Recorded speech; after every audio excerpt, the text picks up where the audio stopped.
पापा कहता, हमरा सैया जी के चाचा कहता कि लड़का तोहरे के पापा कहता, हमरा सैया जी के चाचा कहता।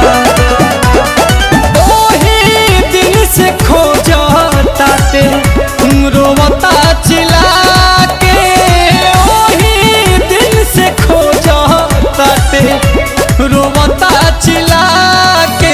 सोझा सा बकाई साफा कहता, लड़का तोहरे के पापा कहता कि हमरा सैया जी के चाचा कहता कि लड़का तोहरे के पापा कहता।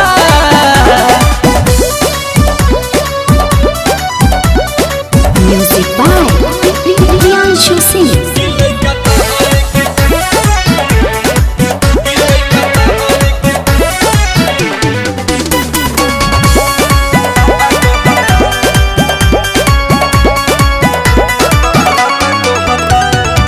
केतन मलाई दूध पीली धराई तनिको नाही चुपाला हो।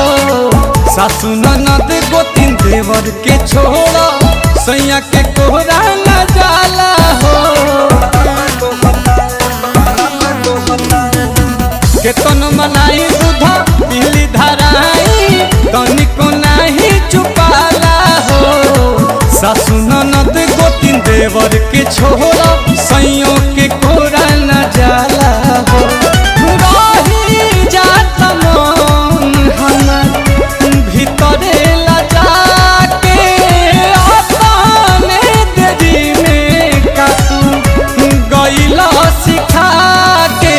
खाए के गोलगप्पा कहता, लड़का तोहरे के पापा कहता कि हमरा सैया जी के चाचा कहता, लड़का तोहरे के पापा कहता।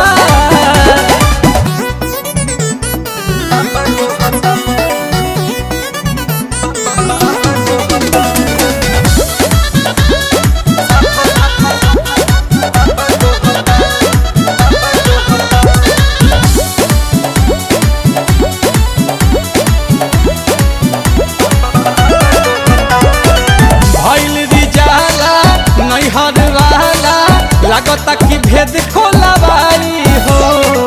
विपत के घड़ी गोविंद खड़ा ही कहरी, लगे पिया से पिटवाई हो।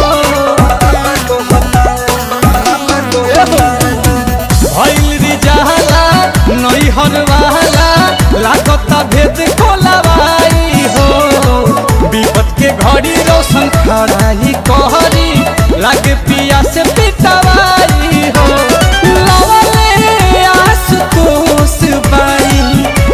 गजबे के धान सुनाते पताई जाला, नीलकमल के गाना हमरा इज्जत पर धापा रहता।